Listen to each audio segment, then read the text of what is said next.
Headlines is presented by Calvo's Insurance, serving Guam for 80 years. Matson and the Adai Itano program. All new 2018 Kona by Hyundai, available at Cars Plus. IP&E, fueling excellence. McDonald's of Guam, I'm loving it. And King's Restaurant, located in Tamuning and Dedido. Always open, always local.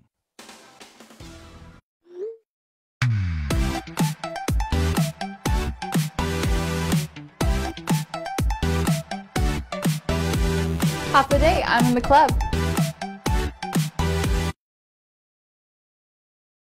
KUAM News Headlines is presented by Calvo's Insurance, serving Guam for 80 years. Matson and the Adai Itano program. All new 2018 Kona by Hyundai, available at Cars Plus. IP&E, fueling excellence. McDonald's of Guam, I'm loving it. And King's Restaurant, located in Tamuning and Dedido. Always open, always local.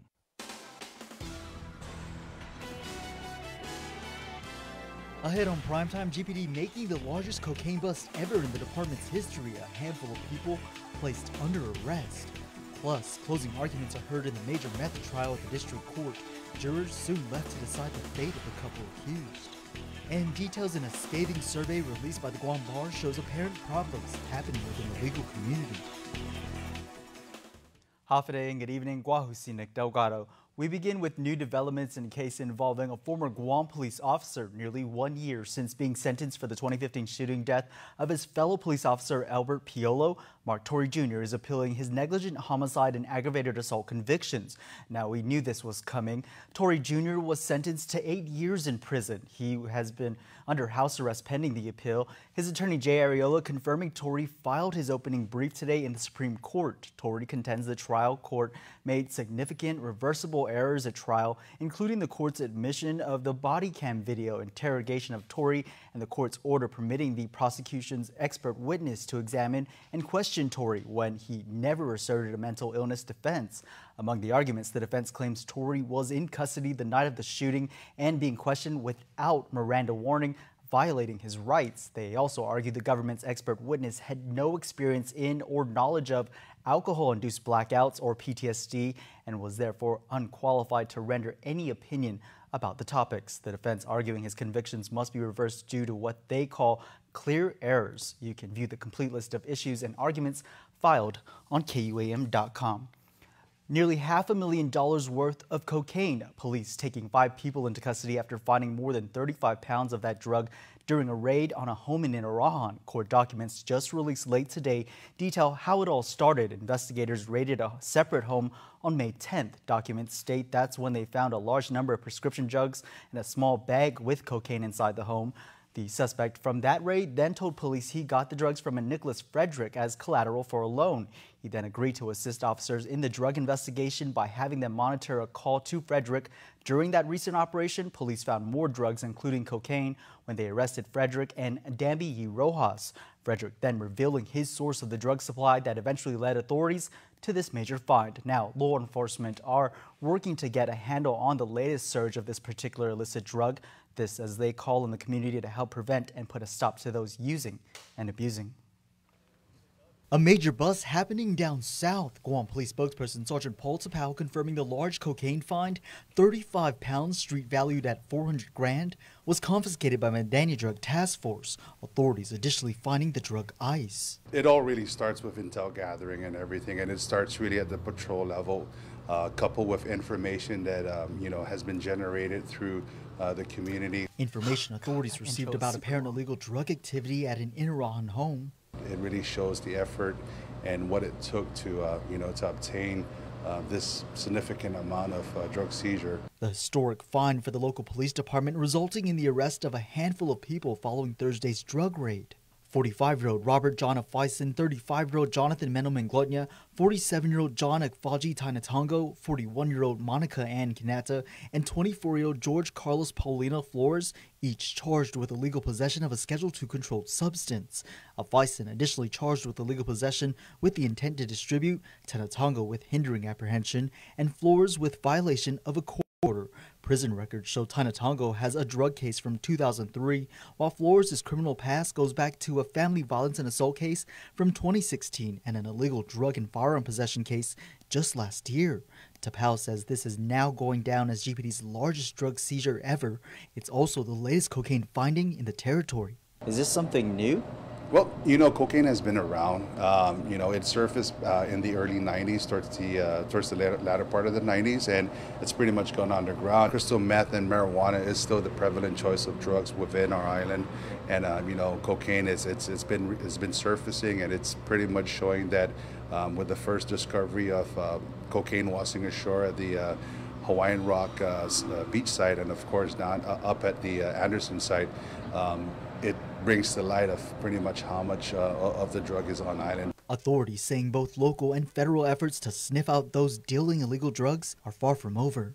We're going to send this message out to the community that we are, our task force agents with the Mandaña Drug Task Force, we're plagued with an epidemic, and that's drugs. Crystal methamphetamine, again, is a prevalent choice of drugs, but any other drugs, any illicit drugs that are being used out there, our main goal or our main objective is to provide the safety and security. And a lot of the crimes that are attributed, the crimes that are being committed within our community, it's attributed to drugs. Tapao adding now is the time to get a handle on those using and abusing, to curb demand and ultimately put a stop to more illicit drugs from getting out on our streets. If you're dependent on the drugs, or no matter what drug it is, there are avenues for help. We recommend you seek help. Whether you get arrested, you get placed in the judicial side of the system, there's help available to you. Seek that help. The administration applauded the efforts of the police department and their federal partners to keep the drugs off of our streets. Governor Calvo stated, quote, "It's not an easy task. It's a dangerous job, and too often it's a thankless job. But these officers are working to protect our community by ensuring drugs don't infest any more of our children and our parents and rob the future of this island." Experienced drug traffickers or victims of a government setup. The Martinez-Moser trial draws to a dramatic end with closing arguments. Kiani Mendiola reports. Both parties took their last crack at trying to sway the jury's opinion. U.S. Assistant Attorney Fred Black kicked off Friday's closing arguments, focusing mainly on the 2 hours of video and audio evidence captured by the government. Black affirming that it was the defendants Raymond Martinez and Juanita Moser who were the true masterminds behind the smuggling plan, shown by their conversations with criminal informant and former Guam Customs Lieutenant Henry Alvandia.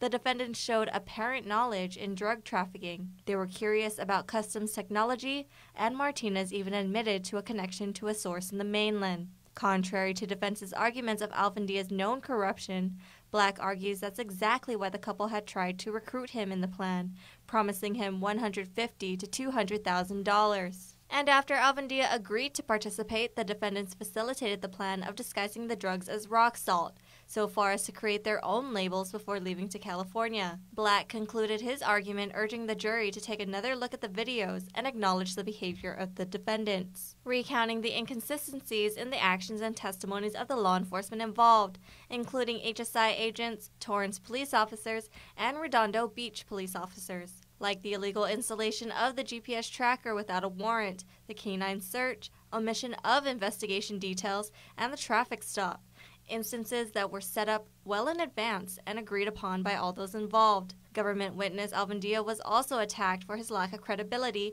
and cooperation solely for his own behalf.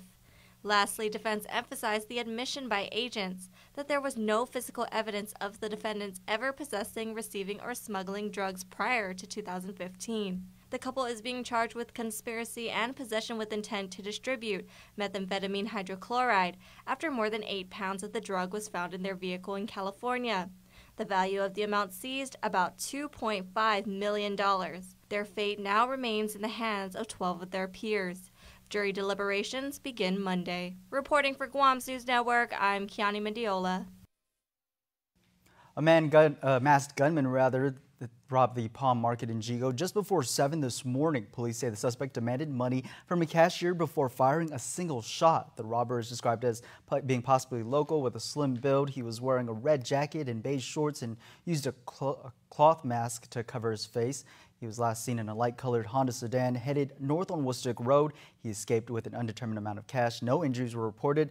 Anyone with information is asked to call Guam Crime Stoppers at 477-HELP. A Guam Bar Association survey shining the light on top of concerns with former ethics prosecutor Bruce Bradley. We first told you about him being fired earlier this week. Carmen Chalahi has more. In the survey, more than half of lawyers agreed they loved practicing law on Guam. But out of 117 attorneys surveyed by the Guam Bar Association, ethics discipline was their top concern. Many comments pointing to former ethics prosecutor Bruce Bradley. At least 4 surveyed called him, quote, out of control, overzealous, and vindictive, stating that he was a bully who was, quote, perpetually on a witch hunt based on personal vendettas and lack of evidence.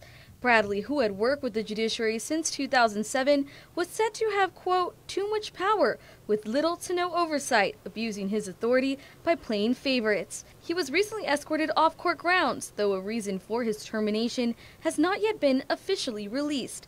KUAM learned Bradley was terminated on Monday after multiple sexual harassment complaints were made against him. One complaint in the survey claims his actions were driving attorneys out of practice on Guam. Other comments note that ethics investigations were used for retaliation for connected firms, saying, quote, it seems like insiders get away with violations, and there's not enough prosecution. Comments went as far to say, quote, the ethics prosecution is tainted by anti-Chamorro and racist influences. Overall, attorneys said there's a lack of due process, urging that the process becomes more transparent and based on, quote, clear misconduct and not speculation when actions may be questionable. The Judiciary of Guam and Guam Bar Association do confirm that they are organizing a search committee to hire a new ethics prosecutor to fill the vacancy Bradley left behind. Reporting for Guam News Network, I'm Carmen Victoria Terlahi. You can read the full survey on this story on KUAM.com. Well, the chairwoman of the CLTC's board of directors had made it known she's not taking the recent improprieties lightly, and to make sure she's tourniquets the bleeding, she's called for a thorough review of all the agency's leases so that the hemorrhaging will stop. Chris Barnett reports. Chamorro Land Trust Board Chairwoman Pika Farron not having it. Coming down hard in the wake of the CLTC Barragata Heights scandal at yesterday's CLTC board meeting. Farron, when asked if the board still has full confidence in Administrator Michael Borja, said the recent controversies surrounding the Chamorro Land Trust may be overshadowing Borja's accomplishments. I think that's a question we're asking ourselves now. Farron calling for an audit of all leases issued by the CLTC so they can decide which leases should be ratified and which leases should be voided. 86-year-old Chamorro Land Trust applicant Angelo Flores, number 1,295 on the list, and he applied in 1995. He spoke before the board to tell the story of how he's been brushed off by Chamorro Land Trust staff. Mr. Flores will call you as soon as your name comes up. Well, I've never been called. Chamorro Land Trust documents showing the first-come, first-served process apparently been abandoned.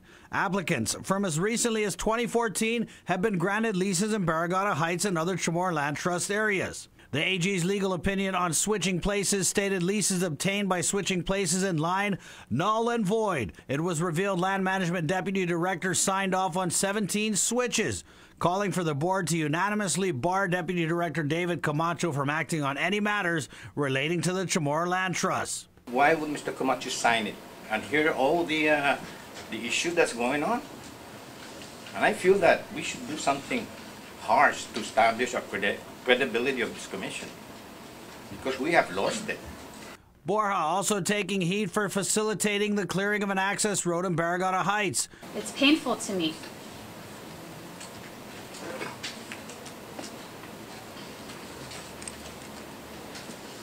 Mike, you dropped the ball.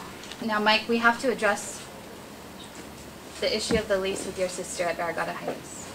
This morning, I received an email from your sister canceling her Barragata Heights lease. I believe this is the right call. Farron also called for CLTC staff members to file declarations showing how they're related to applicants and lessees. The AG's opinion stating Chamorro Land Trust leases cannot be transferred while the original applicant is still alive. A review of CLTC documents show hundreds of leases have been transferred while the original applicants are still living. Senator Regine Biscoe-Lee receiving land just 6 months after taking over her mother's application for Chamorro Land Trust land. Lee called for the AG to investigate the Barrigada Heights controversy. That investigation is still ongoing.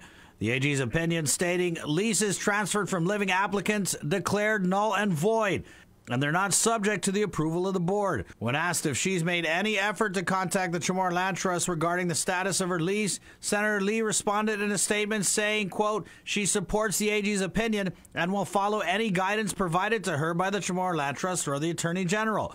The statement goes on to say Senator Lee has not received any direction thus far. Meanwhile, thousands of applicants like Angelo Flores have waited over 20 years getting the runaround when they asked the Chamorro Land Trust to explain why they've had to wait so long. Can I be told whether this person is applied before me or after me? Oh, we can do that because. I thank you. Thank you.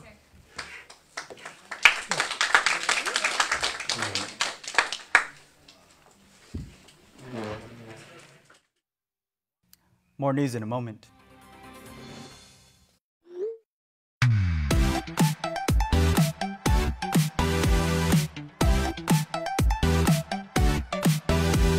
Half the day, I'm in the club.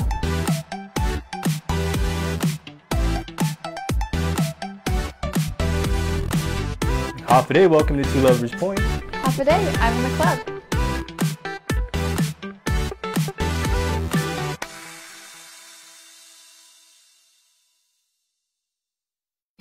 Now you can choose your favorite Nissan rides and 30 flyaways on Philippine Airlines when you play Micronesia Mall's Your Best Choice giveaway. To play, present mall receipts to win a new Versa Note SR, the Crossover Rogue Sport SV, the Heritage Edition 370Z, or you can choose a tough Nissan truck. Plus, there are great instant prizes from Burger King and Foot Locker. Win more cars, trips, and prizes when you play Micronesia Mall's Your Best Choice giveaway.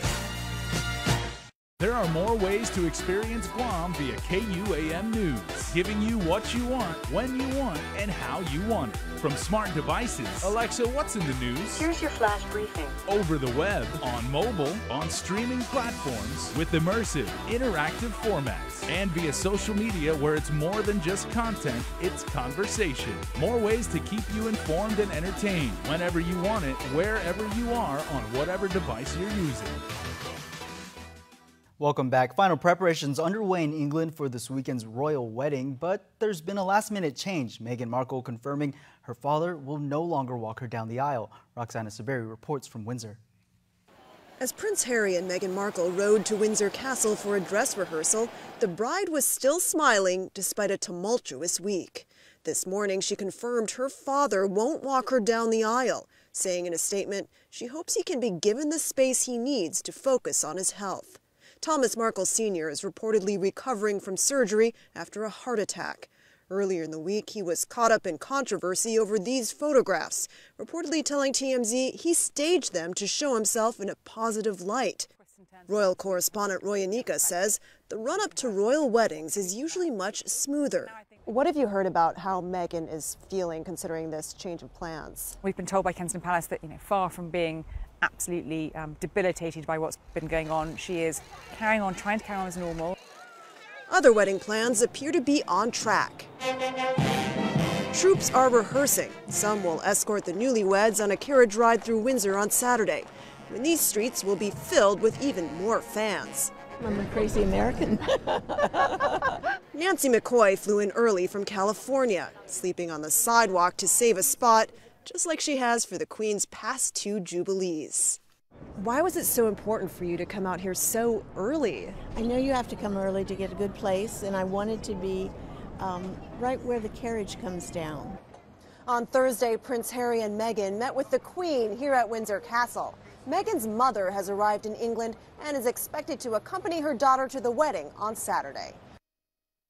The royal wedding will air on KUAM TV 8 at 10:30 p.m. on Saturday. You can catch it again on TV 11 at 8 p.m. on Sunday.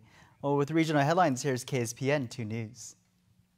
Half a day, Guam. Here's what's making news in the CNMI. A lightning storm wreaked havoc on Saipan Thursday, with strikes reported all over the island, resulting in an island-wide power outage. Commonwealth Utility Corporation's Gary Camacho. At 9 a.m. this morning, I was informed by the power generation staff that they had experienced a lightning strike on the high voltage overhead primary lines feeding from the power plant to the feeders 2 and 3. Such widespread lightning is fairly rare on Saipan, but CUC says they are prepared for such storms. As a result of the lightning strike, the breaker for that particular circuit had basically almost exploded, and the breaker did its job. It was supposed to open, but obviously the proximity of the lightning strike and the voltage and amperage of the lightning itself obviously caused an immediate surge and explosion of the breaker. The breaker did its job, Camacho says, as it protected the power plant, but there was damage done. All power was eventually restored later in the day. Power, from my understanding, if not yet, will be restored to those circuits. So they'll get power, just depending on whether it's the normal procedure, or the normal process. If this breaker isn't prepared yet and cleaned and obviously tested and cleared for usage, then they'll be receiving power from a different circuit anyway. This was the first island-wide power outage of the year. This was a very well-orchestrated program. I think it just goes to show the expertise that is had on this island in the utility industry, and just want people to understand that, yes, very unfortunate. Mother Nature at times, tells us who's boss, reminds us who's boss, and we need to be prepared for those situations. For more KSPN 2 News, check out saipantv.com. Reporting from Saipan, I'm Bob Coldine for KUAM News. Watch these top stories and more at saipantv.com. For KSPN 2, I'm Adriana Cotero. Guam's first charter school, Guahan Academy, is up for renewal. According to Chairwoman Amanda Blas, the Charter School Council received a letter from the WASP regarding GAC's accreditation. The letter was a notice of withholding candidacy status. She says the school does have an opportunity to appeal. Blas says the fate of Guahan Academy is not yet final. The hearing is set for Monday at 5:30 in the evening at the Guam Congress Building. Democratic gubernatorial candidate Dennis Rodriguez Jr. speaking out Thursday on what he calls the political corruption that is plaguing the local government. In a speech before the Rotary Club, Rodriguez says he is sick and tired of, quote, the same old BS. It is rotting this island from the inside out. The political elite have had their way for so long that even they can't see how money that they've taken away from the poor and the middle class has truly divided Guam between those who get everything and everyone that take everything from.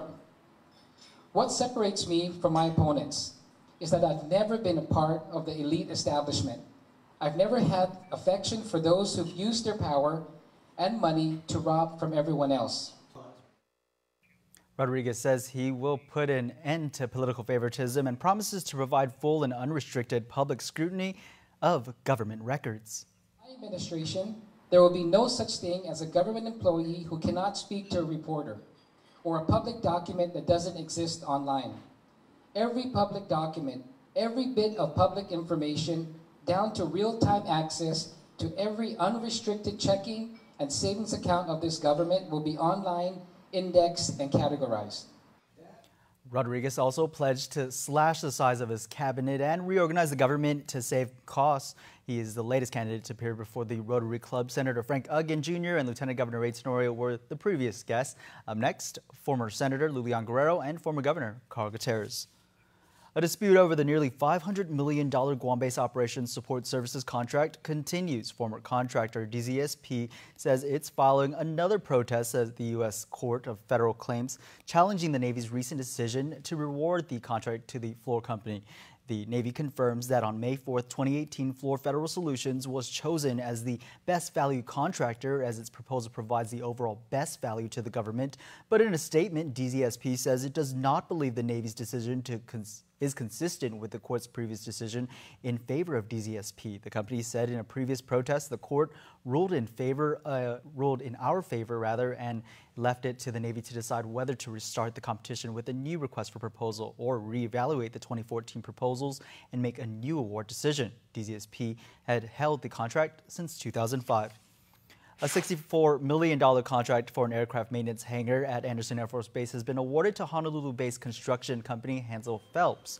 The project is part of the multi-billion-dollar buildup to support the relocation of Marines from Okinawa to Guam. In a news release, NAVFAC Marianas called it a vital facility that will support the ever-increasing military mission and defense posture in the region.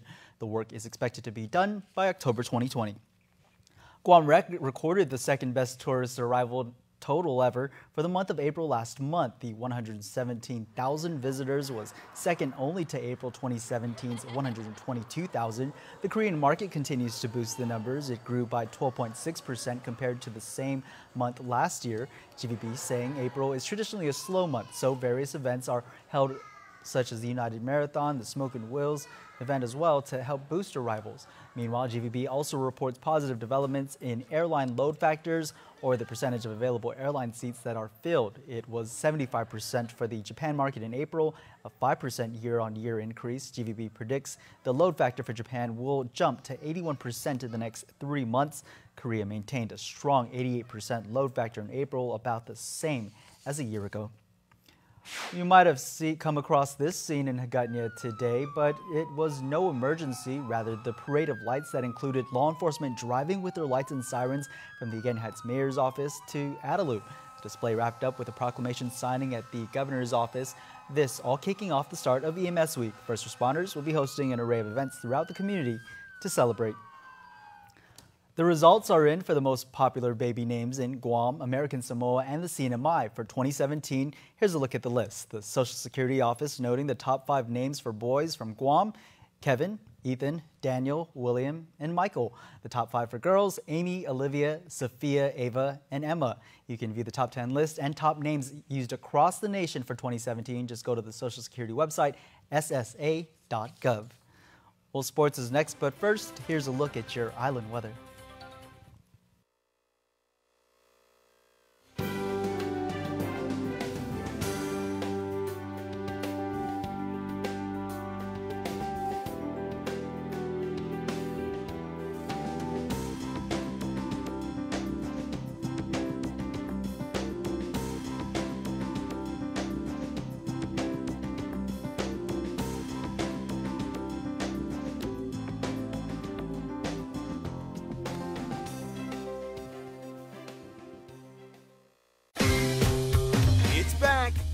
Smartphone Super Sale event.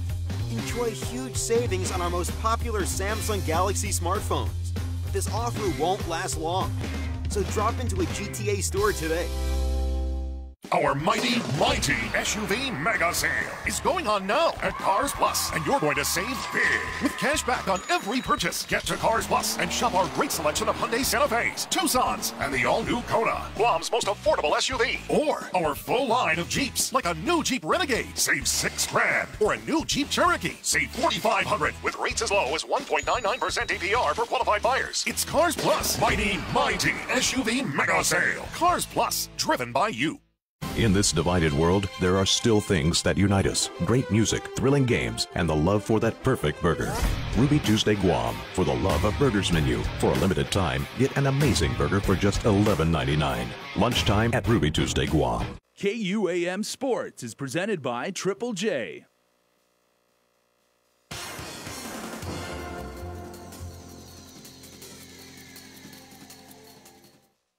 What's up, Guam? Dave Delgado here for KUAM Sports. Thanks for watching. It's Friday, so you know what that means. We start things off with your Di Renzo own Athlete of the Week. Check it out. We're here at Di Renzo Mangilao for our Athlete of the Week. Today we have Heineken Rugby Men's National Team player Chris Scroll. Paul? Chris, congratulations on behalf of Dio Renton. Who would you like to donate this check to? First off, thank you Double D, thank you KUM for the nomination, and thank you Dow Rental for the donation. This check will go to the Guam Rugby Football Union. They gave a lot to some of the boys to help with the trip expense, so anything we can give back to them is just going to help out.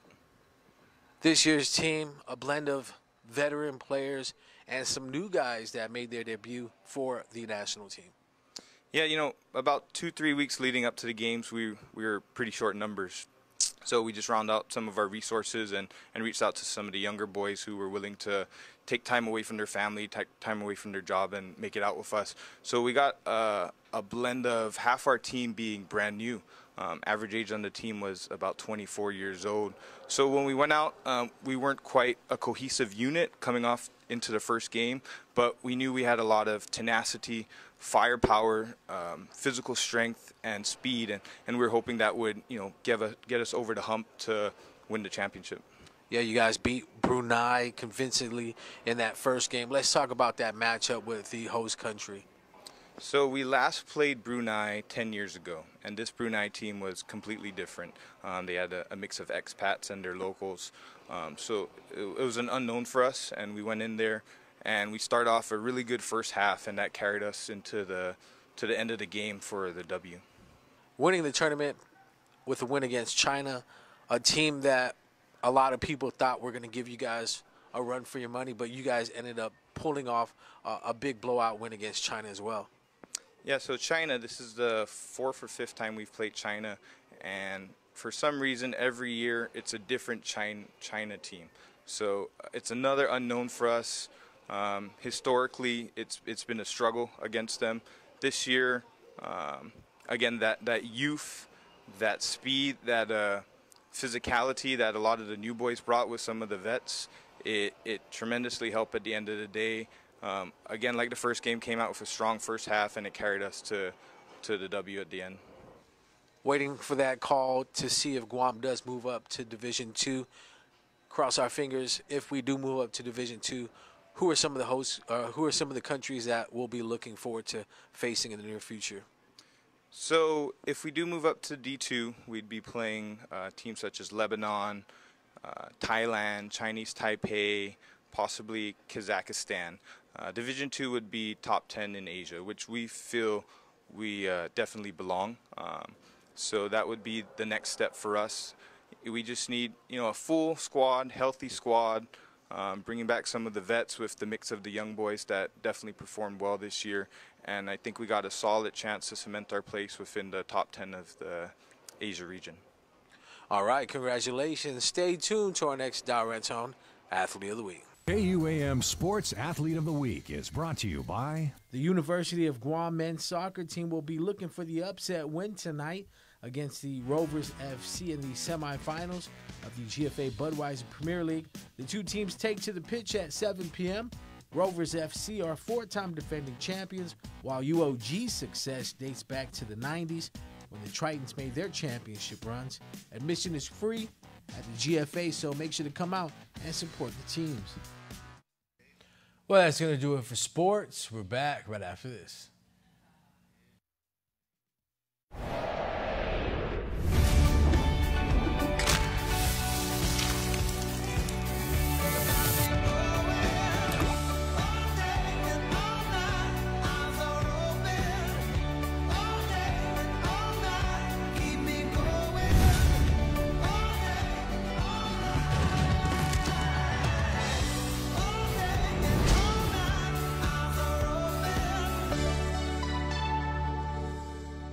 Calling all Honda and Acura enthusiasts. It's back and bigger than ever. The 11th annual 2018 Honda Tech Meet is happening Sunday, May 20th at the Guam International Raceway Park in Jigo from 4 to 8 p.m. Come meet the Honda pros for a free 27-point inspection, test and tune grudge racing, trophies for show categories, free raffle, free limited edition t-shirts while supplies last. Pre-register at the Honda showroom today. Space is limited. The 11th annual 2018 Honda Tech Meet on May 20th at the Guam International Raceway Park. Call 648-6100 for more information. And before we close out the news tonight, our latest round of birthday shoutouts from the Cold Stone Creamery Birthday Club. Agent Jess Duenas, happy 9th birthday, EJ. Love the entire family. Also, a very special happy birthday to Blue Aiden Sharoma. Remember, you can be a part of the Cold Stone Creamery Birthday Club. Just register online, KUAM.com. With that, be sure to include your photo, your name, and your birthday. And now it's that time of the week to announce the winner of this yummy Cold Stone Creamery birthday cake. And the winner is Janice Cruz. Congratulations, Janice. Happy birthday to you as well. A rep will contact you on how you can redeem your yummy Cold Stone Creamery birthday cake. And that's going to do it for me here on the news desk. Stay tuned. Jace is next with News Extra. Closed captioning is brought to you by IT&E.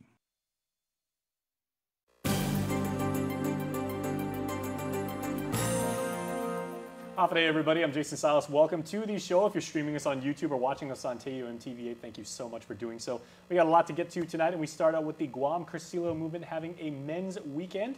My buddies James and Eugene are here, and we are going to talk about this wonderful faith-based organization that talks about men's issues, obviously. So, James, half a day, welcome back. Oh, thank you. Thank you for having us. All right, and Gene, always a pleasure to see you. Thank you. Welcome to Harmon. So, if we can talk about exactly, is there a theme, James, that we're working with this year? Because it is the 50th one. Right, but it's actually not specifically towards men's issues.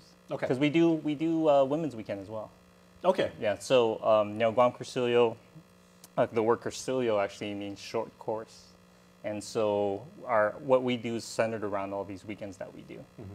And we during the weekend we don't describe exactly what happens in these weekends for a reason, and we usually say, what do we say? We say you have to live the weekend, right? So, okay. Yeah, so it's kind of like when guests come in here to do like the interview, we tell them not to over-prepare and not to kind of like get in a certain mindset and everything. Just come and let it be really organic. Come in and, we basically, like I said, it's like a course, right? So we give the participants tools that they need with the hopes that they go back with these tools and become leaders in the church, in the Catholic Church. Okay. Well, Gene, since it is a Catholic-driven event, faith-based, as I said, will there be scripture passed or sermons being said that reinforce the message, whatever that's going to be? Well, we have talks that go out through the whole weekend.